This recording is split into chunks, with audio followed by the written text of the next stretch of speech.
어르신 오늘 밤 산은 안개가 짙고 독초 기운이 강합니다. 들어가시면 독이 폐로 들어가 목숨을 잃을 수 있습니다. 이놈이 회갑잔치에 없는 소리를 하는구나. 죄송합니다. 애가 철이 없어서 그럽니다. 용서하시옵소서. 좋은 날 기분 잡치게 하는구나. 내가 몇 번을 당부했느냐? 함부로 입을 놀리지 말라고. 하지만 어머니, 저 어르신이 위험합니다. 네가 무슨 짓을 하는지 알기나 하느냐? 내가 널 남장시켜 이 약초방에 숨긴 이유가 뭐겠느냐? 네가 살아남기를 바라는 마음뿐이다. 제발 부탁이니 입을 다물어라. 재주를 감춰라. 그래야 산다. 알겠습니다, 어머니. 다시는 함부로 입을 열지 않겠습니다. 안 됩니다! 오늘 밤 산에 들어가 약초를 캐면 반드시 죽습니다. 10살 박이 아이의 입에서 나온 섬뜩한 경고. 사람들은 코웃음을 쳤지만 그 경고는 신기하게도 피비린내 나는 현실이 되어 돌아옵니다. 풀잎의 떨림으로 천기를 읽고 약초의 향기로 사람의 운명을 꿰뚫어보는 10살 천재 아이 약동. 역병으로 쓰러진 어머니를 구하기 위해 아이는 제 발로 호랑이 굴과 같은 독한 권력자의 저택으로 걸어 들어갑니다. 칼날 대신 오직 약초의 이치 하나로 탐욕스러운 대감을 속여 넘겨야 하는 목숨을 건 도박. 과연 이 작은 아이는 자신의 비범한 재주를 감춘 채 아버지를 죽인 역적을 무너뜨리고 도탄에 빠진 조선의 백성을 구할 수 있을까요? 풀과 바람의 숨결로 운명을 뒤바꾼 한 소년의 경이로운 기록. 책비아담이 들려드리는 감동적인 옛날 이야기. 오늘은 어디에서 듣고 계신가요? 오늘도 책비를 찾아주셔서 감사합니다. 구독과 좋아요로 응원의 마음을 보내주세요. 자, 그럼 오늘도 감동적인 옛날 이야기 지금 바로 시작합니다. 옛날 옛적 조선 한양 저작거리 어귀에 작은 약초방이 하나 있었습니다. 이 집은 다른 약초방과는 조금 달랐지요. 주모가 다리는 약초탕 맛도 일품이었지만 사람들이 더 신기해하는 것은 따로 있었습니다. 바로 10살 남짓되어 보이는 사내 아이였지요. 집신을 신고 허름한 도포를 입은 그 아이는 약초를 나르다 말고도 손님들의 안색과 손톱, 숨소리를 자세히 살펴보곤 했습니다. 어느 날 점심때였습니다. 나무꾼 차림의 중년 사내가 약초를 사러 왔지요. 아이는 약초를 내오며 사내의 손등에 난 붉은 반점을 유심히 바라보았습니다. 오늘 아침 산속 늪지대에 다녀오셨군요. 사내가 놀라 고개를 들었습니다. 어찌 알았느냐? 손등에 물에 젖은 진흙이 묻어 있고 반점이 독초 기운을 머금었습니다. 게다가 어르신 기침 소리가 습기를 머금었어요. 폐에 습기가 차면 기침이 잦아집니다. 조심하셔야겠습니다. 사내가 감탄하며 가슴을 두드렸습니다. 맞다마자 산속에서 독초를 잘못 건드렸구나. 내가 범상치 않구나. 약초방 안 다른 손님들도 웅성거렸습니다. 신기한 아이라는 소문은 이미 저작거리에 퍼져 있었지요. 아이는 싹싹하게 웃으며 말했습니다. 별 말씀을요. 보면 알 수 있는 것을 말씀드렸을 뿐입니다. 그때 안쪽 부엌에서 정임이 큰 소리로 불렀습니다. 약동아, 약초 좀 가져와라. 내 어머니 약동이라 불린 아이는 재빠르게 안으로 들어갔습니다. 손님들은 고개를 끄덕이며 수군거렸습니다. 영특한 아이라고, 나중에 크면 큰 인물이 될 거라고 말이지요. 하지만 그들은 몰랐습니다. 그 아이가 진짜로 무엇을 볼 수 있는지, 그리고 그 아이의 진짜 이름이 무엇인지 말입니다. 가을 뒤 약초방에 화려한 비단 도포를 입은 거상이 들어섰습니다. 회갑을 맞은 최판서였지요. 오늘이 내 회갑날이야. 모두에게 약탕 한 그릇씩 돌려라 손님들이 만세를 부르며 기뻐했습니다. 약동도 얼른 약탕을 내왔지요.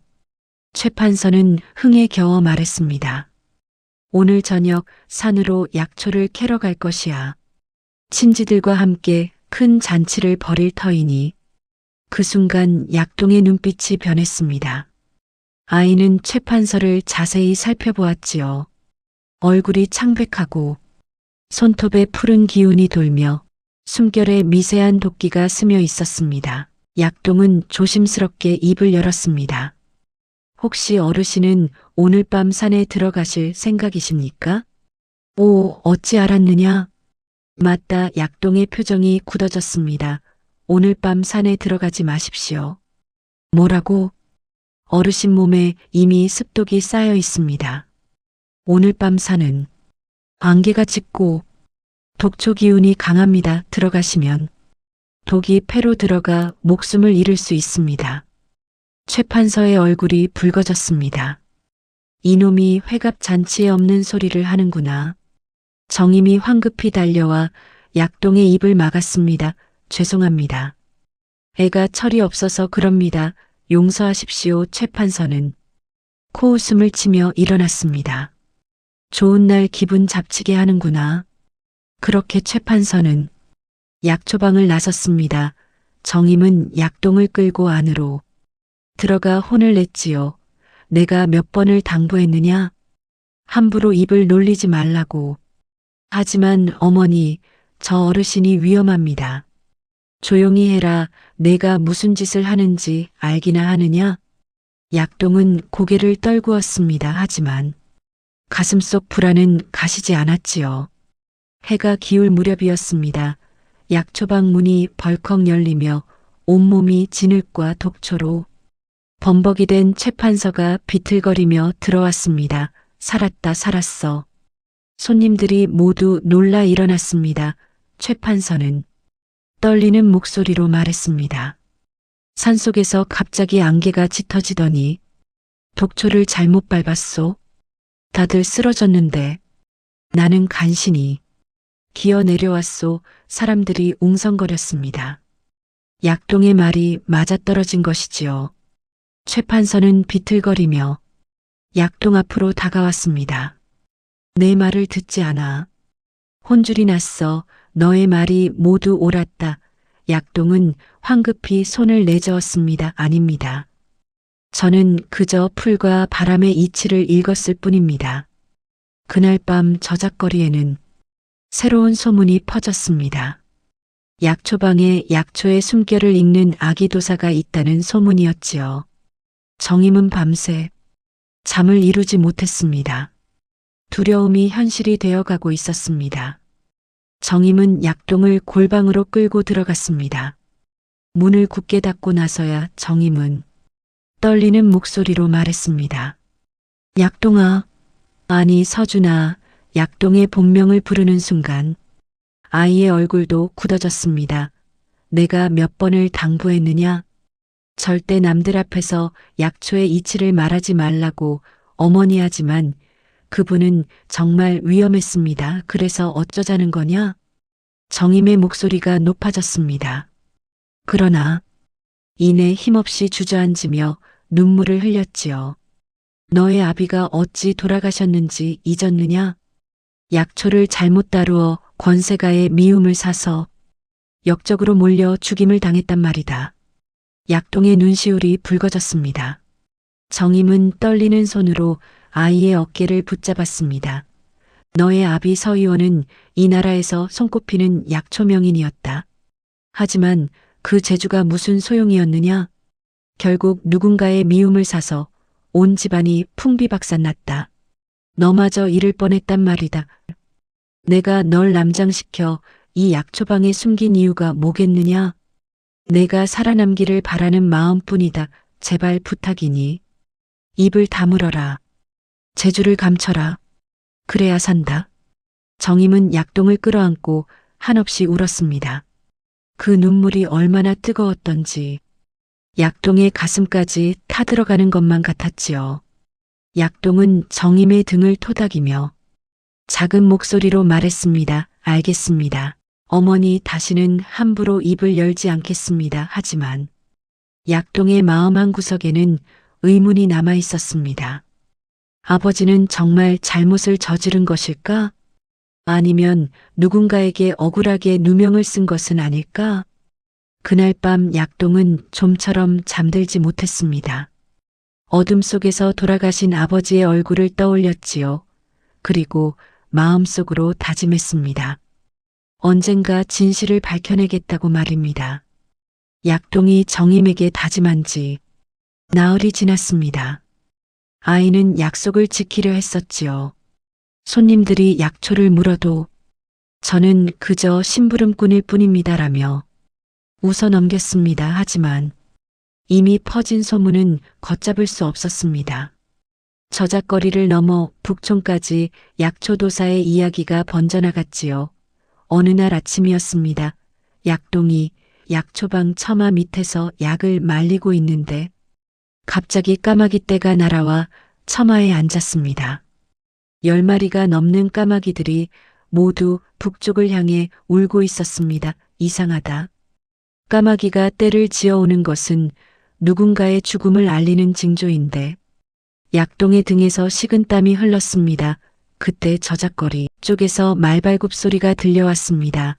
관복을 입은 하인 둘이 말을 타고 골목을 누비고 있었습니다.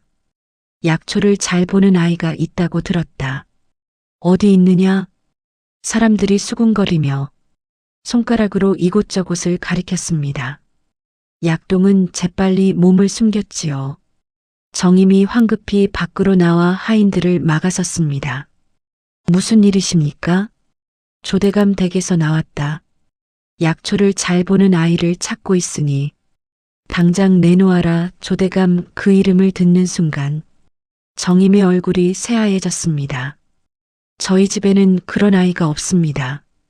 잘못하신 것 같습니다. 하인들이 약초방 안으로 들어서려 하자 정임이 필사적으로 막아섰습니다. 실랑이가 벌어지는 사이 약동은 뒷문으로 빠져나갔습니다. 아이는 골목 모퉁이에 몸을 숨긴 채 가쁜 숨을 몰아쉬었지요. 조대감 왜 나를 찾는 것일까? 약동은 정임 어머니가 들려주었던 이야기를 떠올렸습니다. 아버지가 돌아가시기 전날 밤 정임을 찾아와 말씀하셨다고 했습니다. 내가 만약 없어지면 서준이를 부탁하오. 조대감을 조심하시오. 아버지는 자신이 죽을 것을 알고 계셨던 것입니다. 약동은 주먹을 꽉 쥐었습니다. 까마귀 떼는 여전히 처마 위에서 울고 있었습니다. 불길한 기운이 저작거리를 뒤덮고 있었습니다. 사흘 뒤 약동은 다시 약초방으로 돌아왔습니다. 정임이 하인들을 잘 돌려보냈고 당분간은 안전하다고 판단했기 때문이지요. 하지만 약동은 더욱 조심스러워졌습니다. 집신을 더 깊이 신고 손님들과 눈을 마주치지 않으려 애썼지요. 그날 오후 낯선 손님이 약초방에 들어왔습니다. 30살쯤 되어 보이는 선비였습니다. 깨끗한 도포에 갓을 쓰고 있었지만 옷자락이 약간 흐트러져 있었습니다. 약동이 약탕을 내오며 선비를 살펴보았습니다. 선비는 약을 마시면서도 한숨을 내쉬고 있었습니다. 약동은 문득 용기를 냈습니다. 나으리 생년월일씨를 여쭤봐도 되겠습니까? 약초를 봐드리고 싶습니다. 선비는 코웃음을 쳤습니다. 어린 것이 무슨 약초를 본다고 하느냐? 하지만 약동의 진지한 눈빛에 선비는 생년월일씨를 말했습니다. 약동은 눈을 감고 머릿속으로 빠르게 계산했습니다. 약초의 기운과 오늘의 절기를 대조했지요. 약동의 얼굴이 굳어졌습니다. 서두르시는 것이 좋겠습니다. 오늘 댁에 계신 어르신께 위급한 일이 생길 것입니다. 열독이 들어와 있습니다. 선비의 얼굴이 굳어졌습니다. 지금 무슨 소리를 하는 게냐? 제가 본 것을 말씀드렸을 뿐입니다. 선비가 자리를 박차고 일어났습니다. 재수 없는 소리 집어치워라. 선비는 약값을 던지고 화를 내며 약초방을 나섰습니다. 정임이 달려와 약동을 말렸습니다. 또 그러느냐? 내가 뭐라 했느냐? 죄송합니다, 어머니. 약동은 입을 다물었습니다. 가슴속 불안은 가시지 않았지요. 선비는 강도준이었습니다. 홍문관 교리로 임금을 가까이에서 모시는 청렴한 관리였지요. 강도준은 약초방을 나선 뒤에도 화가 풀리지 않았습니다. 하지만 마음 한 구석이 불편했습니다. 그 아이의 눈빛이 너무나 진지했기 때문입니다. 강도준은 말을 몰아 집으로 향했습니다. 해가 기울 무렵 집 앞에 도착하자 대문이 활짝 열려 있었습니다. 집안이 술렁거리고 있었지요. 도련님, 큰일 났습니다. 할아버님께서 방금 숨을 거두셨습니다. 강도준의 머릿속이 하얘졌습니다. 아침까지만 해도 할아버지는 괜찮으셨습니다. 그런데 갑자기 강도준은 비틀거리며 안채로 들어갔습니다. 할아버지는 이미 차갑게 식어 계셨습니다. 그날 밤 문득 약초방 아이의 말이 떠올랐습니다.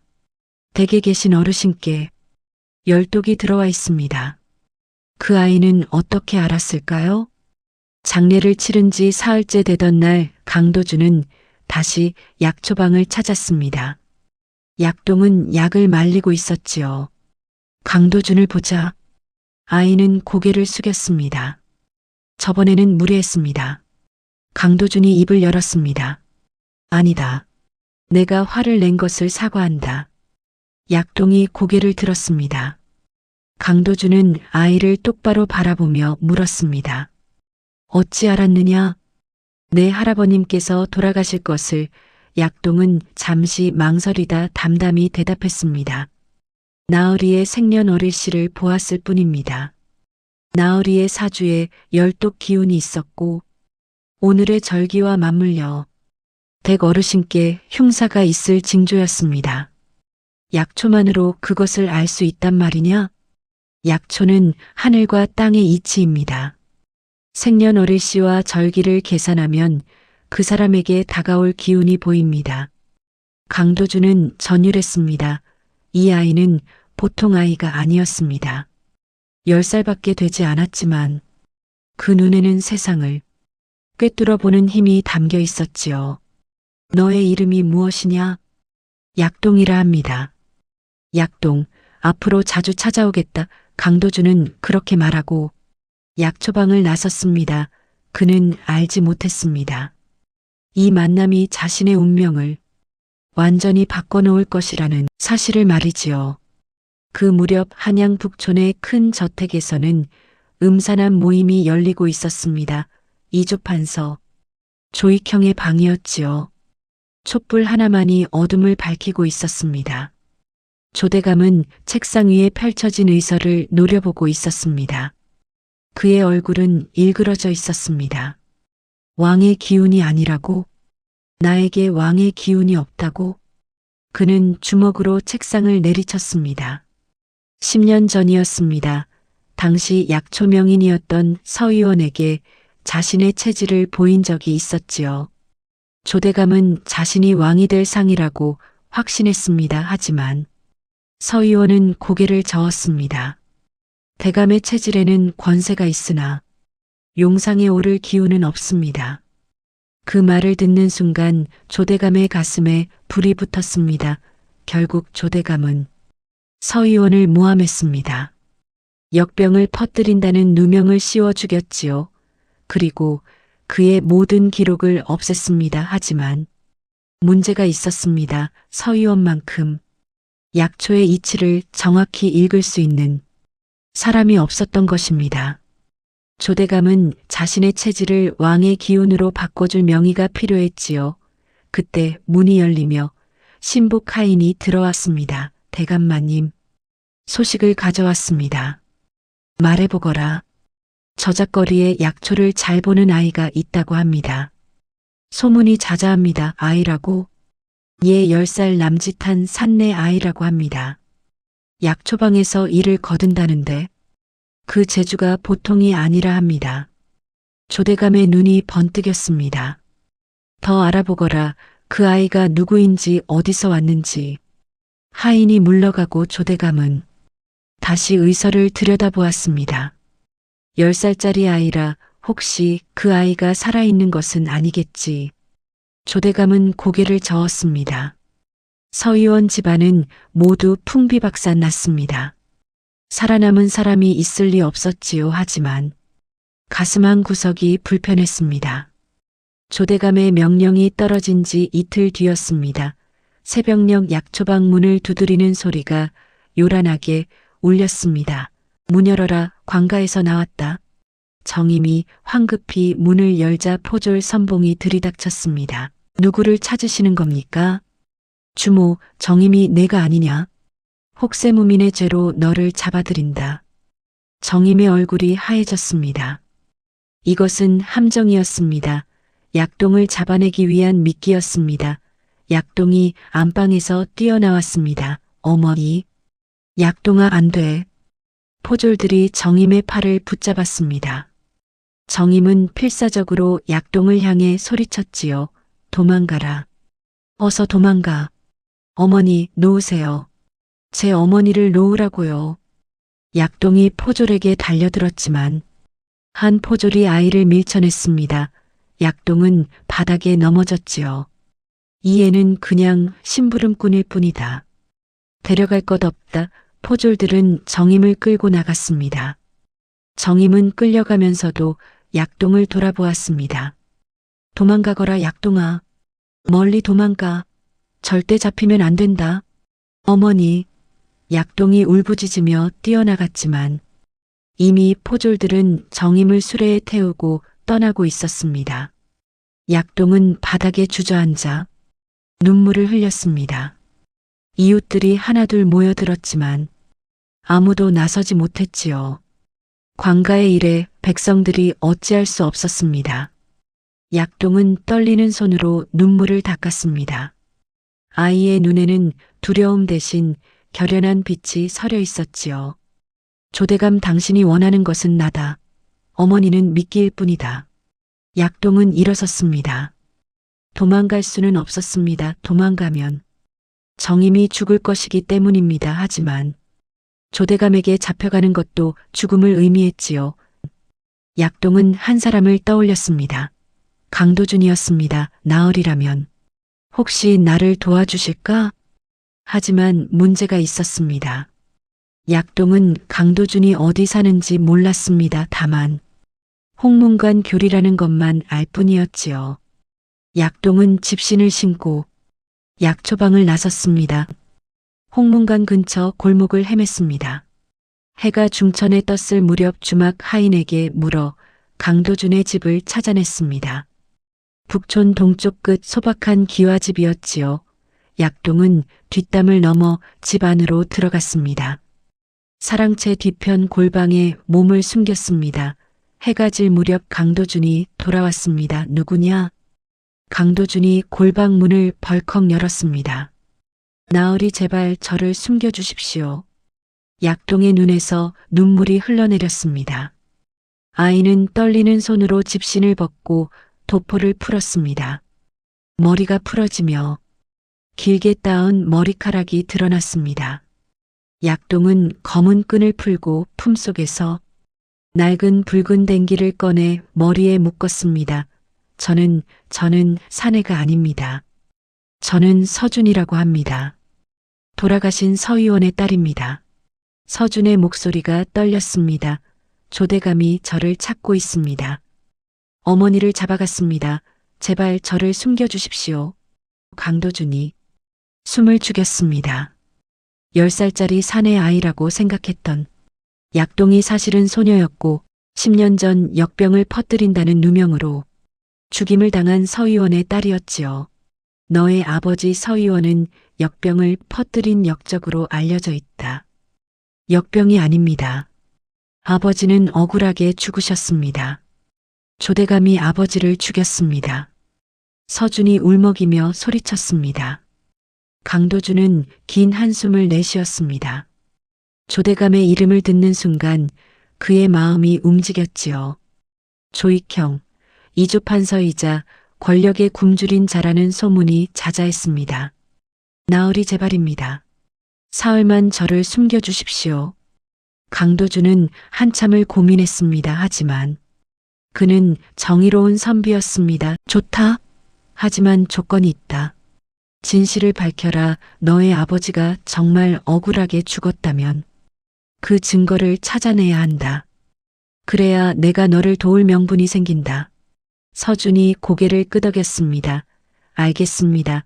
반드시 증거를 찾아내겠습니다. 그날 밤부터 서준은 강도준의 골방에서 지내게 되었습니다. 강도준은 하인들에게 골방에 올라오지 말라고 단단히 일렀지요. 서준의 존재는 비밀이어야 했습니다. 낮에는 서준 혼자 골방에서 숨죽이며 지냈습니다. 강도준이 관아에서 돌아오는 저녁 무렵에야 비로소 숨통이 트였지요. 사흘째 되던 날 저녁이었습니다. 강도준이 책 몇 권을 들고 골방에 올라왔습니다. 이것들을 읽어라. 서준이 책을 받아들었습니다. 향약 집성반과 벽운반 같은 의서였지요. 나으리 이것은 내가 아버지의 억울함을 밝히려면 명분이 있어야 한다. 약초뿐 아니라 유교 경전도 알아야 한다. 그래야 대감과 대신들 앞에서 당당히 논할 수 있다. 서준은 고개를 끄덕였습니다. 강도준은 서준에게 의서의 뜻을 가르치기 시작했습니다.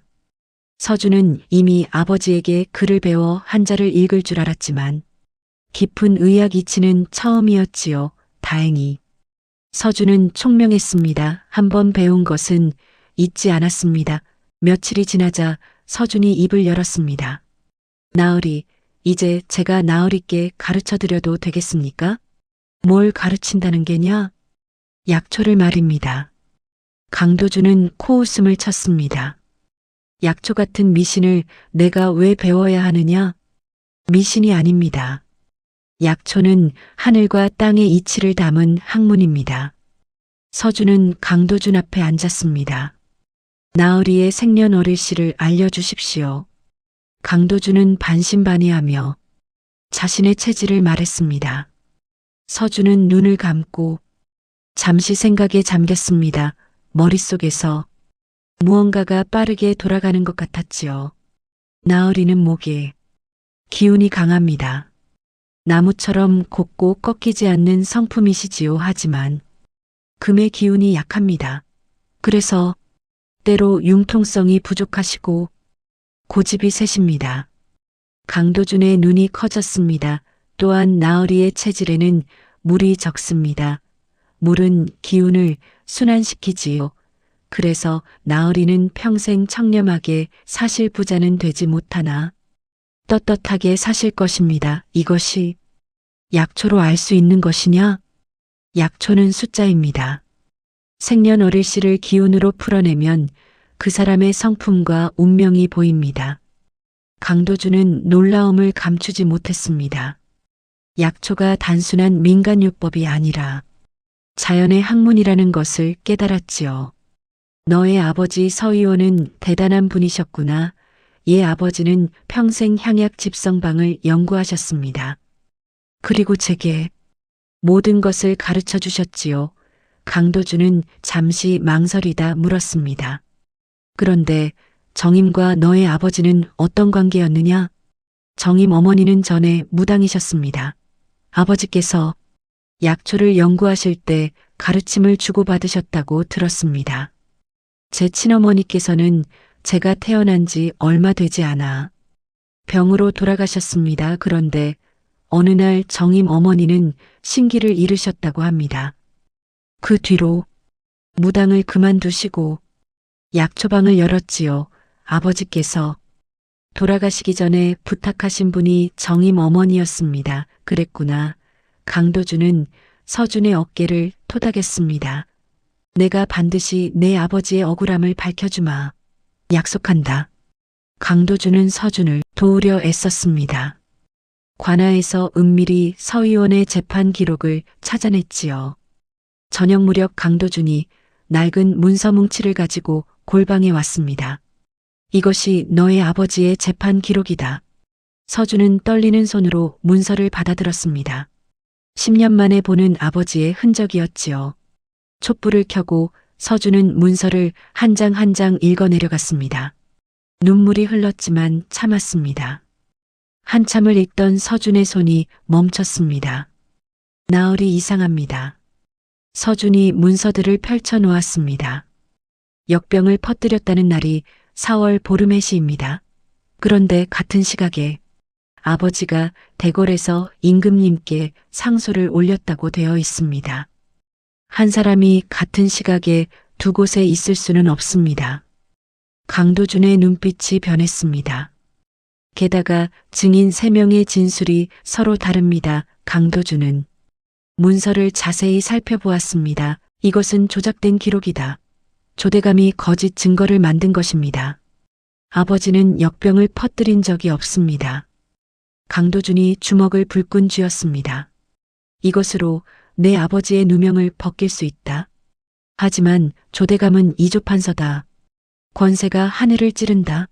이 기록만으로는 부족할 것이다. 그때 밖에서 급한 발소리가 들렸습니다. 나얼이 큰일 났습니다. 강도준이 황급히 내려갔습니다. 무슨 일이냐? 관에서 방이 붙었습니다. 약초방 주모를 사흘 뒤에 참수한다고 합니다. 서준의 얼굴이 새하얘졌습니다. 사흘. 어머니를 구할 시간이 단 사흘밖에 남지 않았습니다. 서준은 그날 밤 한숨도 자지 못했습니다. 사흘 뒤면 정임이 죽습니다. 시간이 없었지요. 새벽녘 강도준이 골방에 왔습니다. 서준아, 내가 군문에 들어가 임금님께 직접 아뢰겠다. 너의 아버지의 억울함과 조대감의 죄를 낱낱이 밝히겠다 하지만 서준은 고개를 저었습니다. 안 됩니다. 왜냐? 조대감은 이조판서입니다. 나얼이는 홍문관 교리이시지요. 신분의 차이가 너무 큽니다. 게다가 조대감에게는 노론 대신들이 뒤를 받쳐주고 있습니다. 서준의 말이 맞았습니다. 강도준 혼자서는 조대감을 넘어뜨릴 수 없었지요. 그럼 어쩌란 말이냐?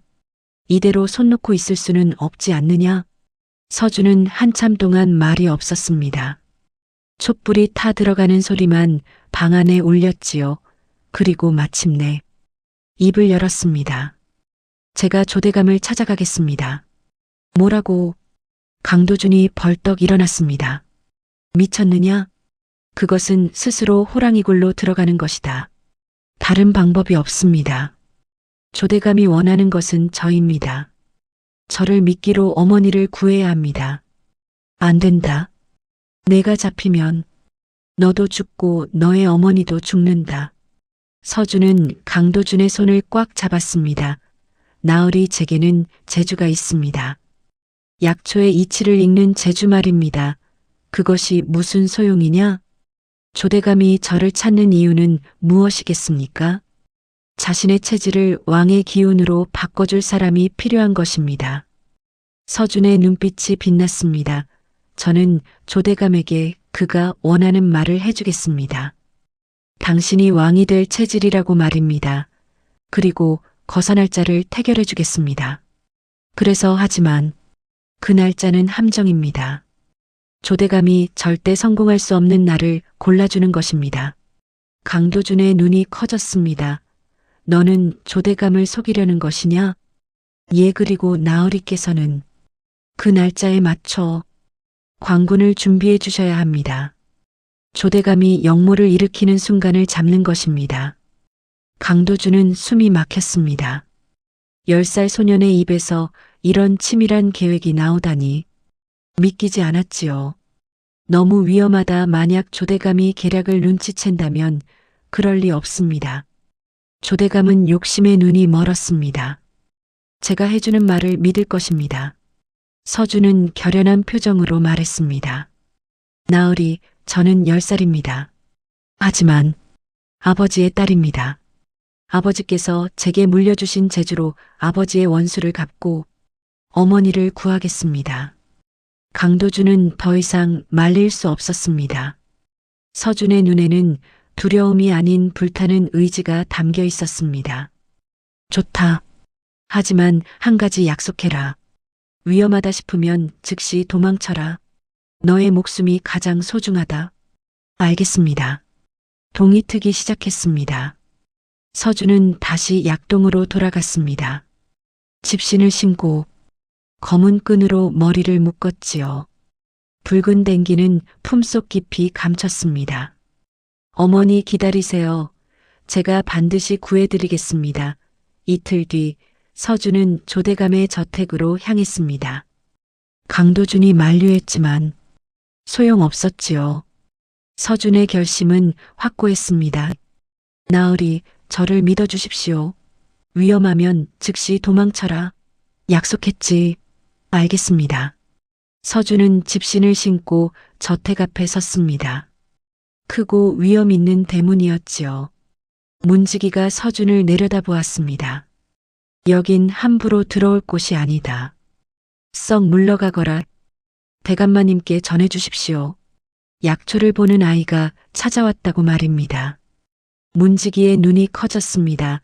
잠깐 기다려라. 문지기는 황급히 안으로 들어갔습니다. 얼마 지나지 않아 다시 나왔지요. 들어가거라. 대감마님께서 기다리신다. 서준은 깊은 숨을 들이마셨습니다. 그리고 저택 안으로 들어갔지요. 복도를 지나 서재에 도착했습니다. 문이 열리자 음산한 기운이 느껴졌습니다. 서재 안에는 조대감이 앉아 있었습니다. 50살쯤 되어 보이는 위험 있는 얼굴이었지만 눈빛은 차가웠지요. 내가 약초를 보는 아이냐? 그렇습니다, 대감마님. 조대감은 서준을 위아래로 훑어보았습니다. 너는 몇 살이냐? 10살입니다. 10살짜리가 약초를 본다고? 웃기는 소리로구나. 시험해보겠다. 조대감의 입가에 비웃음이 번졌습니다. 좋다. 그럼 내 체질을 한번 봐라. 조대감이 생년월일씨를 말했습니다. 서준은 눈을 감고 머릿속으로 계산했지요. 대감마님의 체질에는 토의 기운이 가득합니다. 땅처럼 묵직하고 중후하시지요. 또한 금의 기운이 강하여 권세를 주셨습니다. 하지만 화의 기운이 부족합니다. 그래서 남들에게 따뜻함을 주지 못하십니다. 두려움만 주실 뿐이지요. 조대감의 얼굴이 굳어졌습니다. 너의 이름이 무엇이냐? 약동이라 합니다. 약동? 그래, 내게는 한 가지 궁금한 것이 있다. 조대감이 서준에게 다가왔습니다. 그리고 낮은 목소리로 물었지요. 나는 왕이 될 수 있느냐? 서준의 가슴이 두근거렸습니다. 바로 이 순간을 기다렸습니다. 서준은 고개를 들어 조대감을 똑바로 바라보았습니다. 될 수 있습니다. 조대감의 눈이 번뜩였습니다. 제가 대감마님을 왕으로 만들어 드리겠습니다. 조대감은 서준의 말을 고지곳대로 믿지 않았습니다. 10살짜리 아이의 말을 어찌 믿을 수 있겠느냐? 너의 재주를 시험해 보겠다. 내일 정오에 북쪽에서 파발이 올 것이다. 그 파발이 어떤 소식을 가져올지 맞춰보라. 서준은 눈을 감고 내일의 절기를 계산했습니다. 갑술일 목의 기운이 강한 날, 북쪽은 물의 방위. 물이 넘치면 목이 떠내려간다. 오늘 아침부터 구름이 끼었다. 내일은 비가 올 것입니다. 파발은 오지 못할 것입니다. 말이 다리를 다칠 것입니다. 조대감이 코웃음을 쳤습니다. 허튼 소리를 하는구나. 다음 날 해가 기울 무렵 하인이 급히 들어왔습니다. 대감마님, 파발이 도착하지 못했습니다. 어젯밤 비로 길이 질척거려 말이 넘어졌다고 합니다. 조대감의 얼굴이 굳어졌습니다. 서준의 말이 정확히 맞아떨어진 것입니다.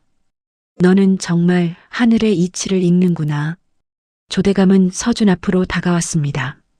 나를 왕으로 만들어라. 그러면 내가 원하는 것을 들어주겠다. 국밥 아니 약초방 주모를 풀어주십시오. 조대감이 고개를 끄덕였습니다. 좋다. 내가 나를 왕으로 만들어주면 그리하겠다. 서준은 머릿속으로 가장 흉한 날을 찾았습니다. 보름 뒤 병호일이 좋겠습니다. 대감마님은 토의 기운이 강하십니다. 병호일은 불의 기운이 강한 날이지요. 불은 토를 낳습니다. 군사를 일으키기에 더없이 좋은 날입니다. 서준은 거짓말을 했습니다.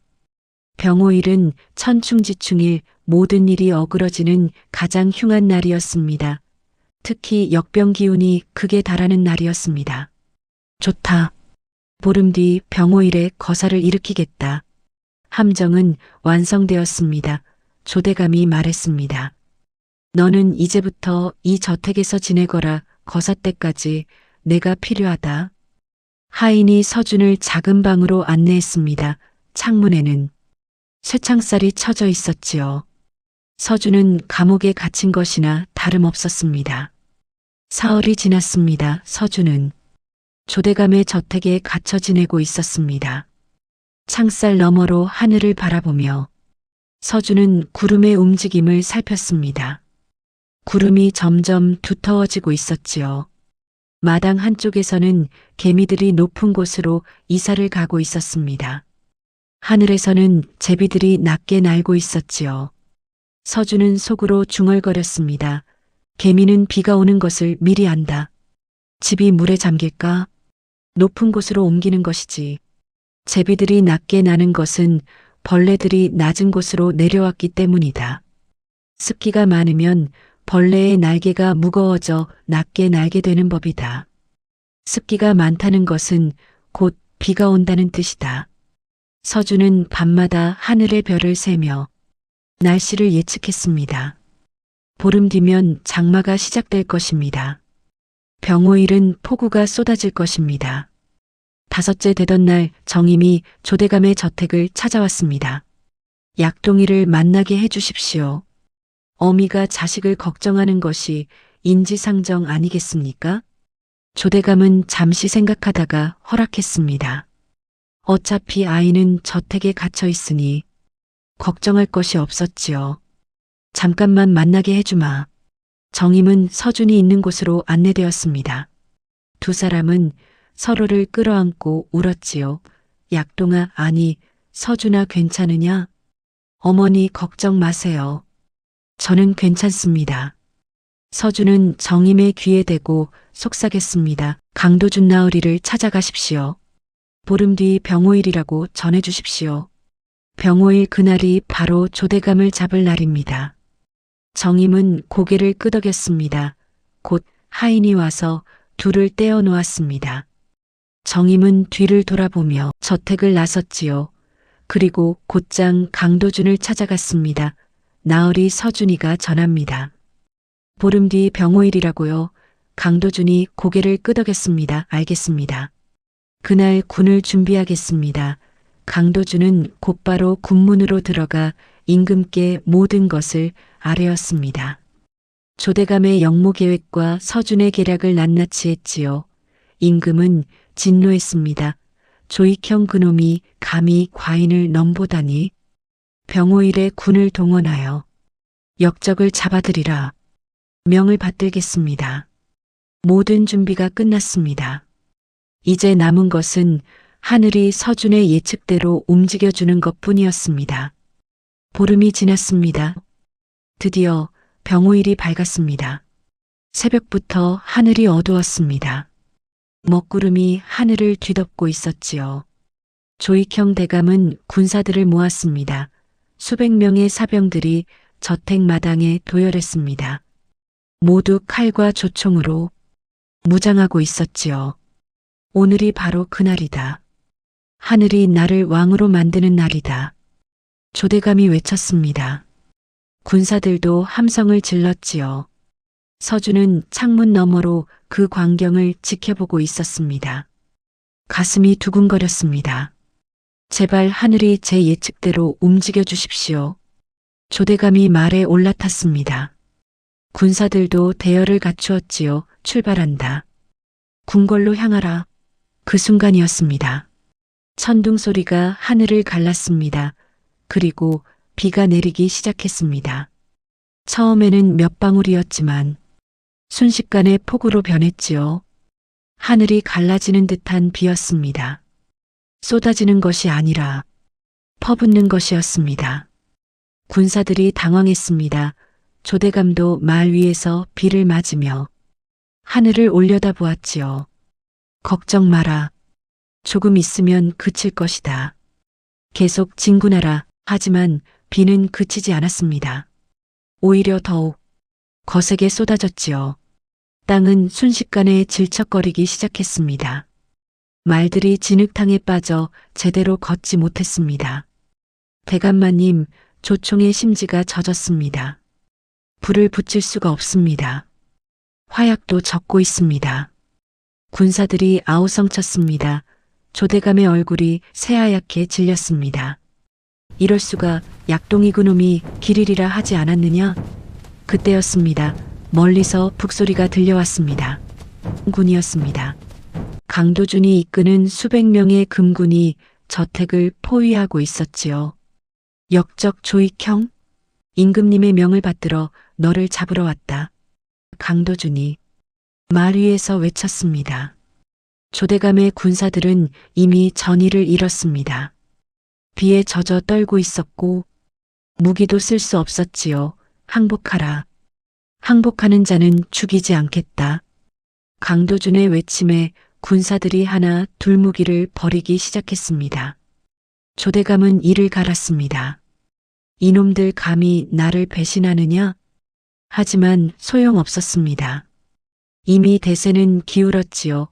조대감은 저택 안으로 달려들어갔습니다. 서준이 있는 방으로 향했습니다. 문을 박차고 들어서자 서준이 창문 앞에 서 있었습니다. 내가 나를 속였구나. 조대감이 칼을 뽑아들었습니다. 내가 일부러 흉한 나를 골라준 것이지. 서준은 뒤로 물러섰습니다. 두려웠지만 목소리는 떨리지 않았지요. 대감은 왕이 될 수 없습니다. 하늘이 허락하지 않았습니다. 너를 당장 죽여버리겠다. 조대감이 칼을 휘둘렀습니다. 그 순간 문이 열리며 강도준이 뛰어들었습니다. 멈춰라. 강도준이 소리쳤지만 조대감은 이미 칼을 휘두르고 있었습니다. 바로 그때 강도준의 뒤를 따라 들어온 금군 하나가 재빨리 창으로 조대감의 칼을 쳐냈습니다. 칼이 땅에 떨어졌지요. 금군들이 우르르 들이닥쳐 조대감을 포박했습니다. 서준은 그 자리에 주저앉았습니다. 온몸에 힘이 풀렸지요. 밖에서는 여전히 폭우가 쏟아지고 있었습니다. 하늘이 노한 날이었습니다.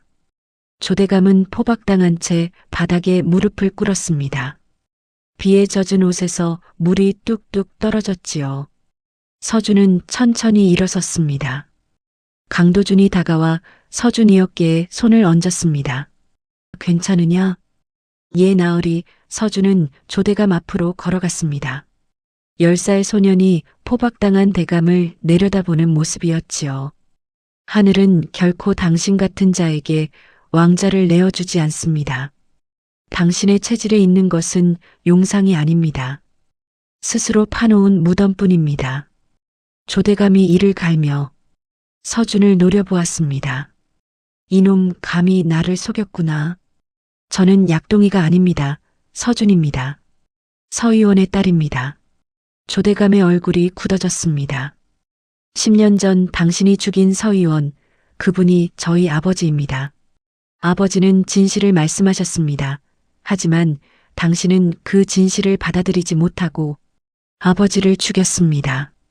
강도준이 나섰습니다. 조익형, 내 죄가 무엇인지 아느냐? 서의원을 모함하여 죽인 죄, 그리고 역모를 꾸민 죄다. 두 가지 모두 삼족을 멸하는 대역죄다. 서준은 눈물을 흘렸습니다. 아버지, 이제 편히 쉬십시오. 아들이 원수를 갚았습니다. 강도준이 금군들에게 명령했습니다. 역적 조익형을 의금부로 압송하라. 금군들이 조대감을 끌고 나갔습니다. 조대감은 끝까지 서준을 돌아보며 이를 갈았지만 이미 늦었습니다. 강도준이 서준이 어깨를 토닥였습니다. 사흘 뒤 서준은 궁궐로 들어갔습니다. 임금께서 직접 서준을 부르셨던 것이지요. 강도준과 정임도 함께였습니다. 어전에 들어서자 임금이 용상에 앉아 계셨습니다. 서준은 절을 올렸지요. 소자 서준, 전하를 뵙습니다. 고개를 들어라, 내가 서의원의 아들이냐? 그렇습니다, 전하. 10살밖에 되지 않았는데 조익형의 역모를 막아냈구나. 참으로 기특하도다. 임금은 잠시 말을 멈추었습니다. 과인이 미처 알지 못하여 충신을 잃었구나. 서의원의 명예를 회복하겠다. 역적의 아들이라는 악명도 지워주고 아버지의 관직도 되돌려주겠다. 고맙습니다, 전하. 아버지께서 하늘에서 기뻐하실 것입니다. 임금은 내관에게 손짓했습니다. 내관이 비단 보자기를 가져왔지요. 이것을 너에게 하사한다. 은자는 내가 살아가는데 쓰거라. 황송하옵니다. 전하, 임금은 강도준과 정임도 치하했습니다. 강도준은 사헌부 지평으로 승진했고 정임의 헌신도 높이 평가받았지요. 어전을 나오며 서준은 하늘을 올려다보았습니다. 구름 사이로 햇살이 비치고 있었지요. 아버지, 이제 편히 쉬십시오. 제가 아버지의 이름을 되찾았습니다. 강도준이 서준의 어깨를 토닥였습니다. 이제 모든 것이 끝났다. 아니요. 나흘이 이제 시작입니다. 서준은 미소를 지었습니다. 저는 아버지처럼 사람들을 도울 것입니다. 약초를 통해 길을 잃은 사람들에게 방향을 알려주고 싶습니다. 정임이 서준을 끌어안았습니다. 그래, 너의 뜻대로 하거라. 어미가 곁에서 지켜주마. 세 사람은 궁궐을 나와 저작거리로 향했습니다. 궁궐을 나온 뒤 서준에게는 선택이 주어졌습니다. 강도준이 말했습니다. 서준아, 이제 너의 신분이 회복되었다. 서의원의 딸로 당당히 살 수 있게 되었다. 내가 좋은 집안을 알아보아 내가 편히 자랄 수 있도록 하겠다. 하지만 서준은 고개를 저었습니다. 나으리, 고맙지만 사양하겠습니다. 왜냐? 저는 정어머니의 딸로 살고 싶습니다. 정임이 놀라 서준을 바라보았습니다. 서준아, 무슨 소리냐? 너는 이제 양반 신분을 되찾았다. 약초방 주모의 딸로 살 필요가 없단다. 어머니, 저는 10년 동안 어머니의 딸이었습니다. 어머니께서 저를 키워주셨고 지켜주셨습니다. 그 은혜를 어찌 잊을 수 있겠습니까?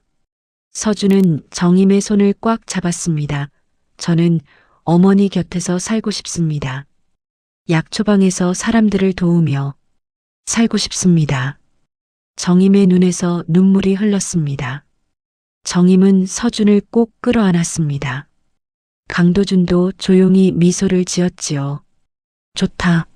너의 뜻대로 하거라. 하지만 내가 너희를 돌보겠다. 앞으로 어려운 일이 있으면 언제든 나를 찾아라. 감사합니다. 나으리. 며칠 뒤 약초방이 다시 문을 열었습니다. 손님들이 하나 둘 찾아왔습니다. 그리고 놀라운 소식을 들었지요. 약동이가 사실은 소녀였고 조대감의 역모를 막아냈다는 이야기였습니다. 약동이가 소녀였다니 우리가 속았구만. 대단한 아이야. 10살에 나라를 구했다니. 사람들은 서준을 보며 감탄했습니다. 서준은 이제 남장을 하지 않았습니다. 고운 도포를 입고 머리에는 붉은 댕기를 맸지요. 소문이 퍼지자 약초방을 찾는 손님이 더 늘어났습니다. 약초를 봐달라는 사람들이었지요. 아기 도사님, 제 체질 좀 봐주십시오. 제 딸이 시집갈 날을 정해주십시오. 서준은 사람들의 체질을 봐주며 조언을 해주었습니다. 하지만 돈을 받지는 않았지요. 약초는 하늘의 이치입니다. 하늘의 이치로 돈을 받을 수는 없습니다. 대신 약탕 한 그릇을 드시고 가십시오. 사람들은 감탄하며 약탕을 마셨습니다. 약초방은 날로 번창했지요. 강도준도 자주 약초방을 찾았습니다. 어느 날 저녁이었습니다. 강도준이 은자 몇 냥을 꺼내 정임에게 건넸습니다. 이것은 서준이가 편히 공부하고 잘할 수 있도록 드리는 것입니다. 부디 받아주십시오. 정임은 처음에는 사양했지만 강도준의 진심을 알고 받아들였습니다. 나으리 평생 은혜를 잊지 않겠습니다. 은혜가 아닙니다. 서준은 나라를 구했습니다. 당연히 받아야 할 것입니다. 강도준은 서준을 바라보며 말했습니다. 서준아, 너는 너의 아버지의 재주를 물려받았다. 백성들을 위해 그 재주를 쓰거라. 영원히 명심하겠습니다. 나으리. 그날 밤 서준은 하늘의 별을 바라보았습니다. 아버지, 저는 이제 제 길을 찾았습니다. 사람들을 돕는 삶을 살겠습니다. 별이 반짝이며 대답하는 것 같았습니다. 세월이 흘러 서준은 15살이 되었습니다. 약초방은 여전히 저작거리에서 장사를 하고 있었지요. 하지만 예전과는 조금 달라졌습니다. 약초방 옆에 작은 사랑채가 하나 생겼습니다. 서준이 사람들의 체질을 봐주는 곳이었지요. 봄날 오후였습니다. 매화꽃이 활짝 핀 마당에 서준이 앉아 있었습니다. 고운 연두색 도포를 입고 붉은 댕기를 맸습니다. 10살 때의 애틋한 모습은 사라지고 어여쁜 여인이 되어 있었지요. 한중년 사내가 찾아왔습니다. 얼굴에는 근심이 가득했습니다. 도사님, 제 체질을 좀 봐주십시오. 앉으십시오. 서준은 차분한 목소리로 말했습니다. 사내가 생년월일씨를 말했습니다. 서준은 눈을 감고 잠시 생각했지요. 손님의 체질은 금의 기운이 강합니다. 올해는 목의 해이니 금목으로 어려움이 있겠습니다. 그럼 제 체질은 나쁜 것입니까? 어떻게 보내야 합니까? 사내의 목소리가 떨렸습니다. 서준은 미소를 지었습니다. 나쁜 체질은 없습니다. 비가 오면 우산을 쓰면 되고 바람이 불면 도포를 올리면 됩니다. 금의 기운이 강하시다면 목을 해치지 말고 기르십시오. 나무를 심고 가꾸십시오.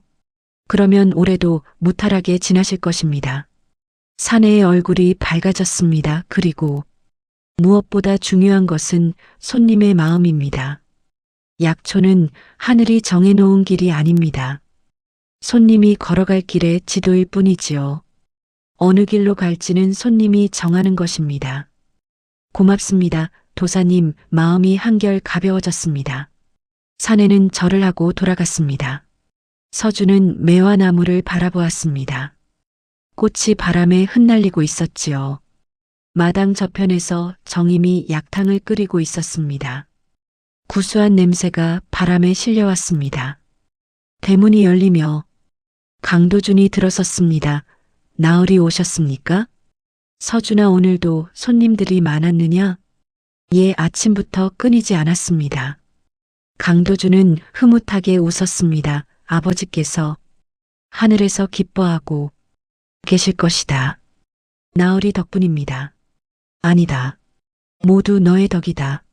정임이 약탕 세 그릇을 들고 나왔습니다. 자, 모두 드십시다. 배고프실 텐데요. 세 사람은 매화나무 아래 앉아 약탕을 마셨습니다. 따뜻한 봄바람이 불어왔지요. 서준은 하늘을 올려다보았습니다. 아버지, 저는 아버지의 가르침대로 살고 있습니다. 사람들이 스스로 운명의 주인이 될 수 있도록 돕고 있습니다.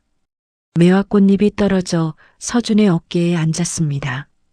정임과 강도준의 웃음소리가 들렸습니다. 서준도 함께 웃었지요. 운명은 정해진 것이 아니었습니다. 스스로 만들어가는 것이었습니다. 서준은 그것을 알았고 사람들에게도 그것을 알려주고 있었습니다. 다음 영상을 빠르게 만나보시려면 좋아요와 구독을 눌러주세요. 지금 화면에 나오는 책비아담의 더 재미있는 영상들도 함께 해주세요.